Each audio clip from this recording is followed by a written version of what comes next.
Hi viewers, welcome to the Special Branch Arborist. My name's Fabian.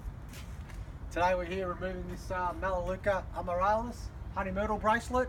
Beautiful tree, this one. As you can see, nowhere near the full size. Nice. Slowly tipping over here. Got a crack. Value of crack down the driveway. It's a goner. They live like that, they fall completely over and just keep growing and growing and growing. All right around the coast and that in the bush, but not over a house like that. So we're going to remove this today and grind out this stump. Call me if you want me to remove your storm damaged tree. Thank you. Bye bye.